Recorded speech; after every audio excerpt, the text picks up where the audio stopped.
प्यारे बच्चों, हम पढ़ रहे हैं कक्षा 12 जीव विज्ञान में लेसन 2 पुष्पी पादपों में लैंगिक प्रजनन, sexual reproduction in flowering plants. इस पाठ में हमने अभी तक पुष्प की संरचना पढ़ी। उसके बाद में हमने परागकोश, पुंकेसर, लघु बीजाणु जनन, उसके बाद में अंडक, बीजांड और गुरु बीजाणु जनन पढ़े। अब पढ़ेंगे पराग स्त्रीकेसर संकर्षण। पराग स्त्रीकेसर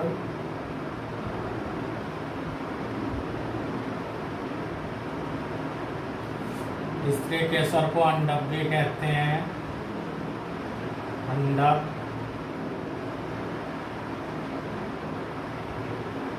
संकर्षण। पराग स्त्रीकेसर संकर्षण, या इसे कह सकते हैं पारस्परिक क्रिया।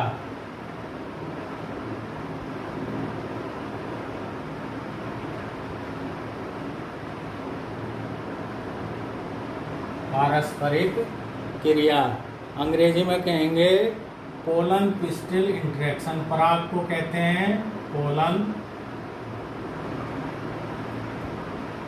स्त्रीकेसर को कहते हैं पिस्टिल।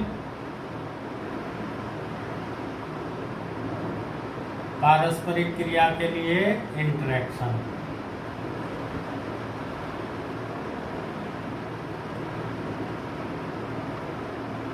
यानी कि पोलन पिस्टिल इंटरेक्शन।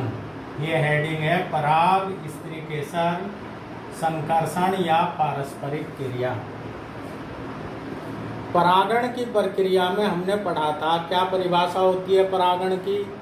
पराग कोश से पराग कणों या पराग का निकलकर वर्तिकाग्र तक पहुंचना परागण या पोलिनेशन कहलाता है। परागण की प्रक्रिया में यह आवश्यक नहीं है कि सही प्रकार का परागकण ही वर्तिकाग्र तक पहुँचे। प्राय गलत प्रकार के परागकण वर्तिकाग्र पर पहुँच जाते हैं। गलत प्रकार के परागकण का क्या मतलब है? यहाँ पर गलत प्रकार के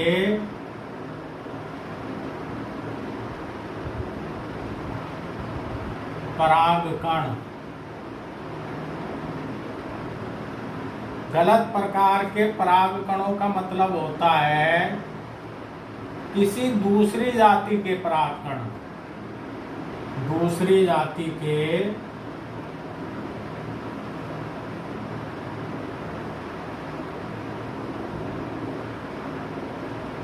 पौधे से।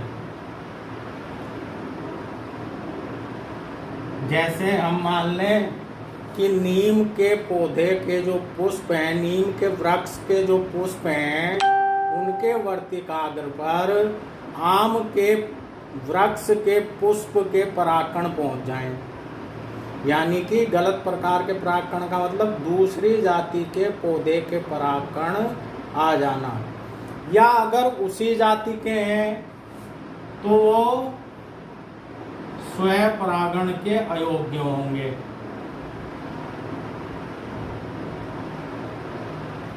स्वपरागण के अयोग्य।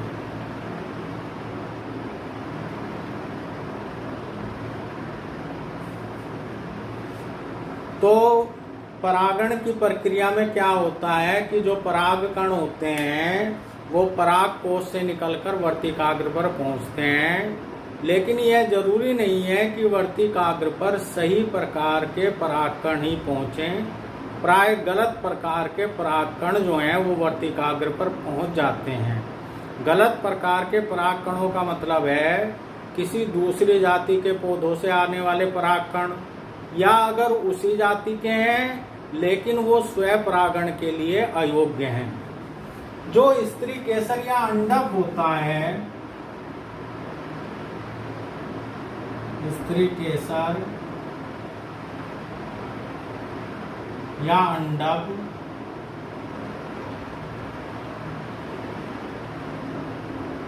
इसमें एक क्षमता होती है कि ये सही प्रकार के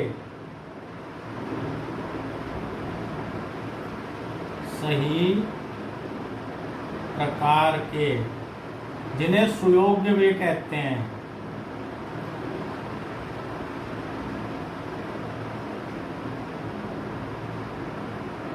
कंपेटाइबल,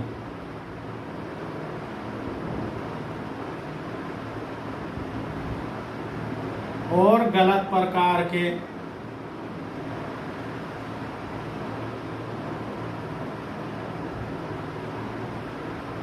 जिन्हें कहते हैं अयोग्य।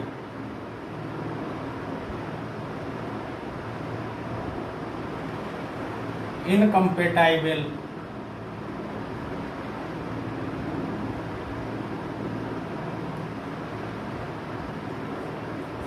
जो स्त्री केसर या अंडक होता है वो सही प्रकार के या सुयोग्य तथा गलत प्रकार के या अयोग्य पराग कणों के बीच में विभेदन कर सकता है। यानी कि स्त्री केसर में ये क्षमता होती है कि वो सुयोग्य और अयोग्य पराग कणों के बीच में विभेदन कर सकता है।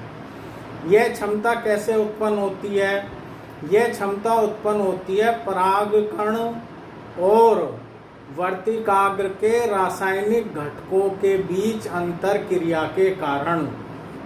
परागकण में कुछ केमिकल होते हैं, वर्तिकाग्र में कुछ केमिकल होते हैं, यानी कि रसायन। उन रसायनों के बीच में इंटरेक्शन होता है, अंतर क्रिया होती है, जिसके फलस्वरूप जो स्त्री केसर है वो सुयोग्य और अयोग्य परागकणों में विभेदन कर पाता है। आजकल के जो वैज्ञानिक हैं वो इस रिसर्च में, इस खोज में लगे हुए हैं कि ये रासायनिक घटक कौन से हैं। अब क्या होता है, जब वर्तिकाग्र पर सही प्रकार के परागकण या सुयोग्य परागकण पहुंच जाते हैं तो उनका अंकुरण होता है। ये हमारा अंडक है।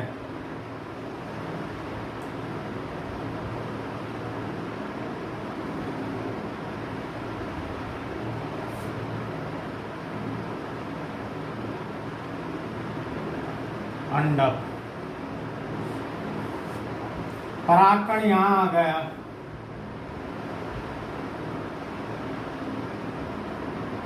अगर ये परागकण सही प्रकार का है तो इसके बाद में पश्च परागण घटनाएं प्रारंभ हो जाएंगी।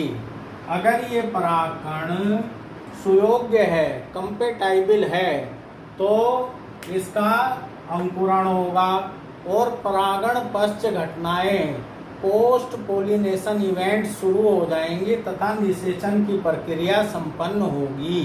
अगर ये परागकण कैसा है, सुयोग्य है। लेकिन अगर गलती से अयोग्य परागकण आ जाता है तो ये परागकण या तो यहाँ अंकुरित ही नहीं होगा वर्तिकाग्र पर, या अंकुरित होगा तो इसकी पराग नलिका की वृद्धि रुक जाएगी। ये हमने एक अंडक बनाया है। अंडक में ऊपर का भाग जो है इसे कहते हैं वर्तिकाग्र। ये भाग क्या कहलाता है, वर्तिका। और ये वाला भाग क्या कहलाता है, अंडाशय। पहले भी ये चीज पढ़ा चुका हूं मैं। अंडाशय, अंडाशय के अंदर क्या होता है, बीजांड।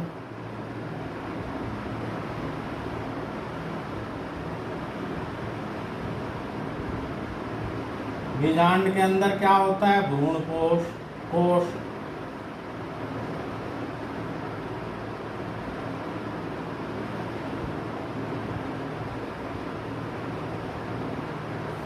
ये एक अंडक या स्त्री केसर की संरचना है। तो हमने अभी तक क्या देखा, हमने ये देखा कि परागण की प्रक्रिया में ये जरूरी नहीं है कि वर्तिकाग्र पर सही प्रकार के परागकण ही पहुंच जाएं। प्राय वर्तिकाग्र पर गलत प्रकार के परागकण पहुंच जाते हैं। गलत प्रकार का मतलब किसी दूसरी जाति के पौधों के, या अगर उसी जाति के हैं लेकिन स्वयं परागण के क्या होंगे, अयोग्य होंगे। दूसरी बात यह है कि जो अंडक या स्त्री केसर है उसमें ये क्षमता होती है कि वो सुयोग्य कंपेटाइबल और अयोग्य इनकम्पेटाइबल परागकणों के बीच में पहचान कर सके। ये पहचान होगी परागकणों के रासायनिक घटकों और वर्तिकाग्र के रासायनिक घटकों के बीच में अंतर क्रिया के कारण। अब अगर परागकण सही प्रकार का या सुयोग्य पहुंच गया वर्तिकाग्र पर तो क्या होगा, उसका अंकुरण होगा। परागण पश्च घटनाएं पोस्ट पोलिनेशन इवेंट शुरू हो जाएंगे और निषेचन की प्रक्रिया संपन्न हो जाएगी। लेकिन अगर परागकण अयोग्य है, दूसरी जाति का है, तो क्या होगा, वो या तो अंकुरित ही नहीं हो पाएगा वर्तिकाग्र पर, और अगर अंकुरित हो भी गया तो उसकी पराग नलिका की वृद्धि नहीं हो पाएगी। हमने पढ़ा था परागकण जब पराग कोश से झड़ते हैं, जब एंथर से परागकोश से परागकण झड़ते हैं तो या तो दो कोश की अवस्था में होते हैं। दो कोशिका कौन कौन सी होती हैं, एक तो जनरेटिव सेल जनन कोशिका और एक ट्यूब सेल नली कोशिका, या तीन कोश की अवस्था में। तीन कोश की अवस्था में क्या होगा, एक ट्यूब सेल होगी, दो नर युग्मक होंगे। तो परागकण जब परागकोश से झड़ता है या तो दो कोश की अवस्था में होता है या तीन कोश की अवस्था में होता है। जब परागकण इस वर्तिकाग्र पर पहुंच गया है यहाँ पर, तो परागकण की संरचना हमने पढ़ी थी।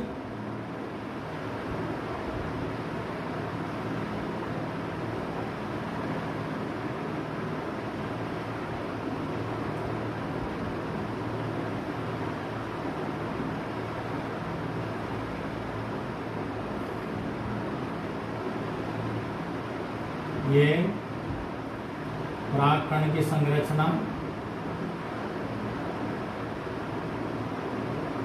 ये एक्साइन थी, बाहर की भित्ति, और ये इंटाइन। बाहर की भित्ति बनी हुई होती है एक वसीय पदार्थ स्पोरोपोलिनिन की, एक्साइन, और इंटाइन बनी हुई होती है पेक्टोसेलुलोज की। तो जब इसका अंकुरण होता है तो इसकी जो इंटाइन है वो एक जनन छिद्र से होकर के बाहर निकल आती है ऐसे। ये इंटाइन जो है, इंटाइन इसकी पराग नलिका बनाती है, पराग नलिका, पोलन ट्यूब।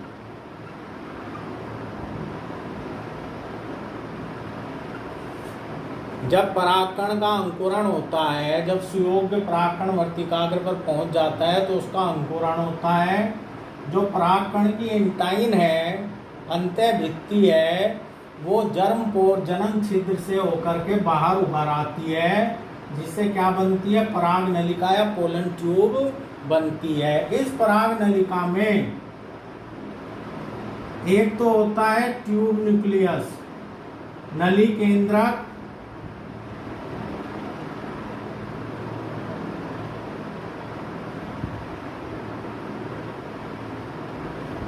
नली केंद्रक को अंग्रेजी में क्या कहते हैं, ट्यूब न्यूक्लियस, या इसका दूसरा नाम क्या है, वर्धी केंद्रक, वेजिटेटिव न्यूक्लियस। तो नीचे की तरफ क्या होगा पराग नलिका में, नली केंद्रक या वर्धी केंद्रक। उसके बाद में इसके ऊपर की ओर दो नर युग्मक होंगे।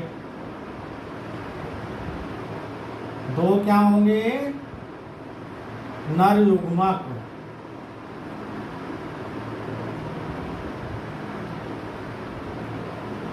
दो नर युग्मक। तो ये पराग नलिका में संरचना होती है। यहाँ पर हम देखें तो ये परागकण के अंकुरण से क्या बन गई? पराग नलिका बन गई। परागकण का अंकुरण हुआ और पराग नलिका बन गई यहाँ पर। अब ये पराग नलिका क्या करती है? ये वर्तिकाग्र और वर्तिका के ऊतक से होती हुई अंडाशय में चली जाती है।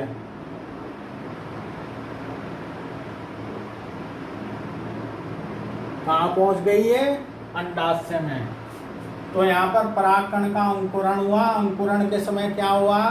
जो अंतःभित्ति इंटाइन थी वो एक्साइन के बीच में स्थित जनन छिद्र, बीच बीच में जनन छिद्र होते हैं, इन जनन छिद्रों से होकर के क्या बनाया उसने?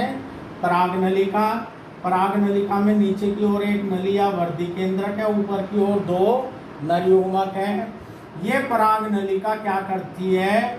वर्तिकाग्र और वर्तिका के ऊतक के माध्यम से होती हुई कहाँ पहुंच जाती है? अंडाशय में पहुंच जाती है। अंडाशय में आने के बाद में यहाँ तक दिखाई हमने, ये है पराग नलिका। ये जो दिखाई है ये क्या है? पराग नलिका। कहाँ तक पहुंच गई है? अंडाशय तक आ गई। अब अंडाशय के बाद में ये प्रवेश करेगी बीजांड में।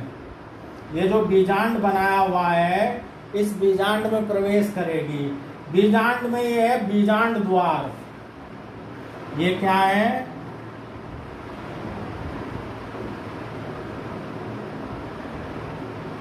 बीजांड द्वार, माइक्रोपाइल।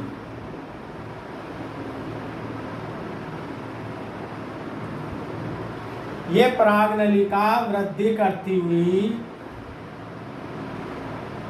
कहाँ प्रवेश कर जाएगी?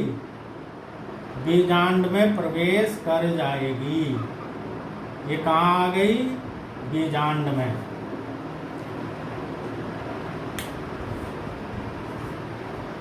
पराग कण के अंकुरण से लेकर के पराग नलिका के बीजांड में प्रवेश करने तक की जो घटनाएं होती हैं उन्हें कहते हैं पराग स्त्रीकेसर संकर्षण, पराग स्त्रीकेसर पारस्परिक क्रिया। अगर कोई पूछे पराग स्त्रीकेसर पारस्परिक क्रिया संकर्षण क्या है? पराग कण के अंकुरण से लेकर पराग नलिका के बीजांड में प्रवेश करने तक जो घटनाएं होती हैं वो सब किसके अंतर्गत आती हैं? पराग स्त्रीकेसर या अंडक संकर्षण के अंतर्गत आती हैं। जब ये पराग नलिका बीजांड में प्रवेश कर जाती है तो बीजांड के अंदर क्या है? बीजांड के अंदर मौजूद है भ्रूण कोश, एम्ब्रियो सैक।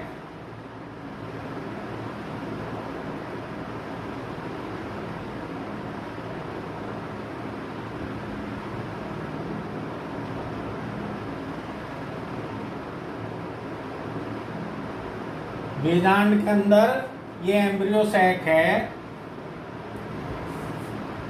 एम्ब्रियो सैक में भ्रूण कोश में यहाँ पर ये 2 कोशिकाएं होती हैं जिन्हें कहते हैं सिनर्जिड्स या सहाय कोशिकाएं। ये रचना तुम्हें पहले भी बताई है। सिनर्जिड्स, सहाय कोशिका। इस सहाय कोशिका में पाया जाता है यहाँ पर ये स्थूलन जिसे कहते हैं फिलीफोर्म एपरेटस।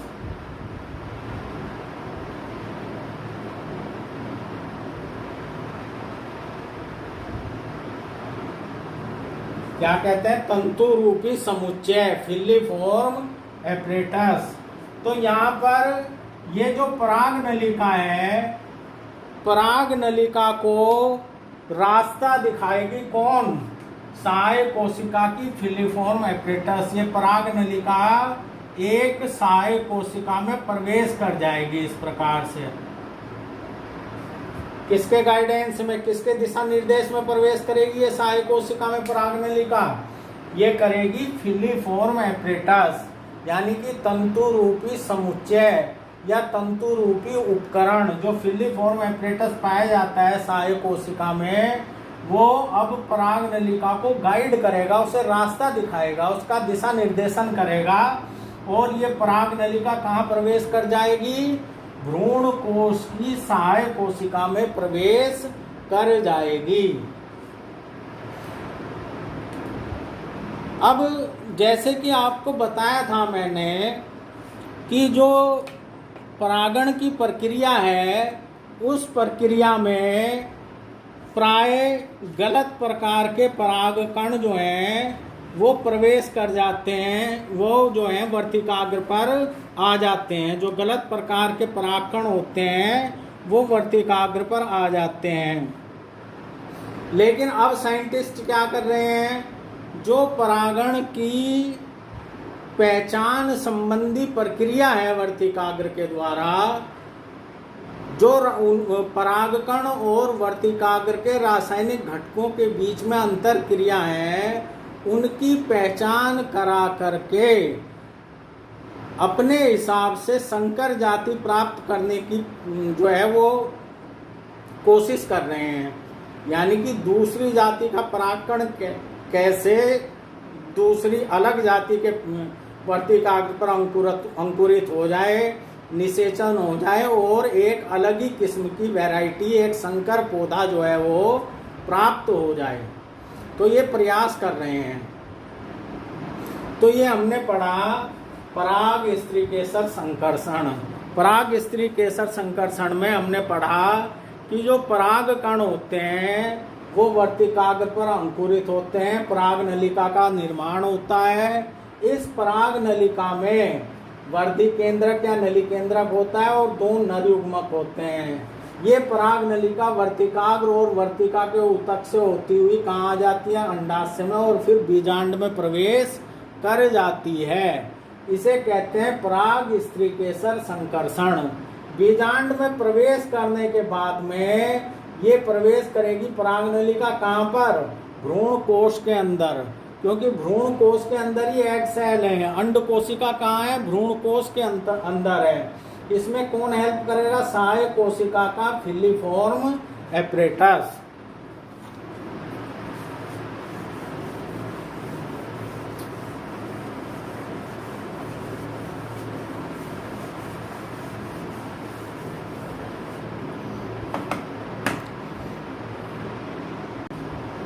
अब हम पढ़ेंगे कृत्रिम संकरण, आर्टिफिशियल हाइब्रिडाइजेशन। जो प्रकृति में अपने आप परागण होता है वो नेचुरल है, अपने आप ही परागकण जो हैं वो वर्तिकाग्र तक पहुंच जाते हैं स्वपरागण के द्वारा या सजात पुष्पी परागण की प्रक्रिया के द्वारा या पर परागण के द्वारा। लेकिन अगर हम अपनी इच्छा से पराग कणों को चुन करके अपनी इच्छा के वर्तिकाग्र पर डालकर परागण की क्रिया संपन्न कराएं तो इसे कहते हैं कृत्रिम परागण, आर्टिफिशियल पोलिनेशन या आर्टिफिशियल हाइब्रिडाइजेशन।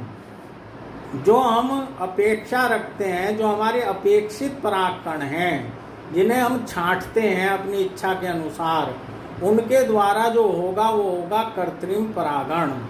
इस प्रक्रिया में दो तकनीकों का बहुत महत्वपूर्ण योगदान है। पहली है विपुंसन तकनीक, इमैस्कुलेशन टेक्निक। दूसरी है बोरा वस्त्र तकनीक, बैगिंग टेक्निक। इन तकनीकों का बहुत महत्वपूर्ण योगदान है। इसमें कैसे करते हैं? दरअसल इस प्रक्रिया के द्वारा हम अपनी इच्छा के अनुसार नई जाति, यानी कि एक उन्नत जाति, नई ना कह करके उन्नत जाति का निर्माण कर सकते हैं। एक हेल्दी पौधा, दूसरा हेल्दी पौधा, एक को मादा मान लो, एक को नर मान लो। नर से परागकण मादा के वर्तिकाग्र पर डालेंगे, एक उन्नत किस्म वैज्ञानिक इस तरीके से प्राप्त करते हैं। तो इसके लिए क्या करते हैं? अगर मादा पौधे का जो पुष्प है वो पुष्प द्विलिंगी है। द्विलिंगी का मतलब उसमें अंडक भी हैं और पुंकेसर भी हैं।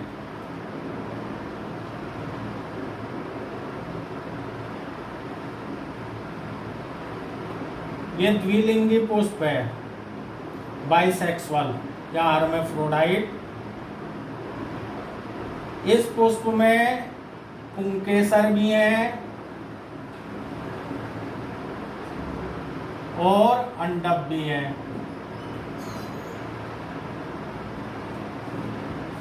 द्विलिंगी पुष्प है। जो मादा पौधा हम लेना चाहते हैं, जिसे मादा की तरह से ट्रीट करेंगे, उस मादा पौधे के पुष्प अगर द्विलिंगी हैं तो पुष्प में पराग कोश के पकने से पहले ही, पराग कोश के स्फुटन से पहले ही इन पुंकेसरों को काट दिया जाता है। इस द्विलिंगी पुष्प में से सबसे पहले क्या करेंगे, इन पुंकेसरों को काट देंगे, यहाँ से इन्हें काट देंगे। ऐसा क्यों किया, इन्हें काटना कहलाता है इमेस्कुलेशन, विपुंसन। पुंकेसरों को काट करके हटाना, विपुंसन, इमेस्कुलेशन। ये क्यों करते हैं, ताकि इसी पौधे, इसी पुष्प के पुंकेसर के परागकण इस वर्तिकाग्र पर ना गिर जाएं, क्योंकि हमें तो अपनी इच्छा के परागकणों से परागण कराना है। यहाँ पर हम नहीं चाहेंगे कि इसी के पुंकेसर से परागकण जो है इस पर, अंडक पर, इसके वर्तिकाग्र पर आ जाएं। तो इसलिए हम क्या करेंगे, इन पुंकेसरों को काट करके हटा देंगे। यहाँ से पुंकेसरों को हम क्या करेंगे, हटा देंगे। इस प्रक्रिया को क्या कहेंगे, विपुंसन, इमेस्कुलेशन। विपुंसन करने के बाद में इस पुष्प को एक पतले कागज या बटर पेपर के द्वारा ढक देंगे। ये बटर पेपर के द्वारा इसे ढक दिया। इस प्रक्रिया को कहते हैं बोरा वस्त्र आवरण, बैगिंग। पहले इमेस्कुलेशन किया, पुंकेसरों को हटाया, उसके बाद में इसका बैगिंग कर दिया, इसे बटर पेपर से ढक दिया। क्यों ढक दिया, ताकि इधर उधर से आने वाले परागकण इसका जो है यहाँ पर ना आ जाए, इधर उधर से परागकण, क्योंकि हमें अपनी इच्छा के परागकण यहाँ डालने हैं। अब क्या करेंगे, जैसे ही इस अंडक का ये वर्तिकाग्र ग्राही होगा, ग्राही का मतलब ये परागकणों को ग्रहण करने के योग्य हो जाएगा, जैसे ही, वैसे ही हम क्या करेंगे, अपनी इच्छा के परागकणों को लेकर के, ये जो आवरण था, बैगिंग था, ये बैगिंग, ये कागज हटा देंगे और यहाँ पर परागकणों को डाल देंगे। वर्तिकाग्र पर परागकणों को डाल देंगे और फिर से इसे ढक देंगे, बैगिंग कर देंगे फिर से, ताकि और इधर उधर के परागकण यहाँ पर ना आ सके। जो परागकण हमने डाले हैं उनका ही अंकुरण हो, उन्हीं से ही निषेचन की प्रक्रिया संपन्न हो। तो इस प्रकार से ये प्रक्रिया है कृत्रिम संकरण की द्विलिंगी पुष्प में। अगर मादा पुष्प एक लिंगी है, मादा पुष्प का मतलब जो मादा पौधा है वो एक लिंगी है, यानी कि उसमें केवल क्या है, अंडक है, पुंकेसर नहीं है, तब विपुंसन या इमेस्कुलेशन की कोई जरूरत नहीं है। ये तो कब किया हमने इमेस्कुलेशन या विपुंसन, जब पुष्प कैसा था, द्विलिंगी। अगर पुष्प एक लिंगी है, उसमें केवल अंडक ही अंडक है, पुंकेसर नहीं है, तो फिर हमें विपुंसन या इमेस्कुलेशन की जरूरत ही नहीं है। फिर क्या करेंगे, सीधा ही उस पुष्प को हम कली अवस्था में बैगिंग कर देंगे, उसका, उसे बटर पेपर से ढक देंगे, और जब उसका वर्तिकाग्र ग्राही हो जाएगा तब दूसरे इच्छित पौधे के परागकण लेकर के हम क्या करेंगे, ये बैग हटाएंगे, आवरण हटाएंगे और उसके वर्तिकाग्र पर डाल देंगे और उसे फिर ढक देंगे। कब तक ढके रखेंगे, जब तक फल का निर्माण नहीं हो जाता।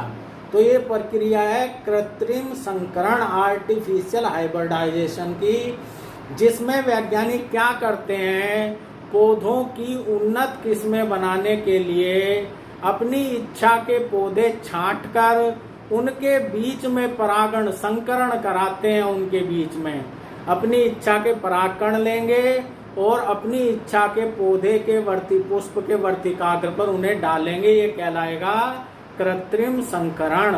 इसमें इमेस्कुलेशन, विपुंसन का मतलब है पुंकेसरों को हटाना, उसकी जरूरत पड़ेगी। और बोरा वस्त्र, बैगिंग, ढकने की, बटर पेपर से ढकने की जरूरत पड़ेगी।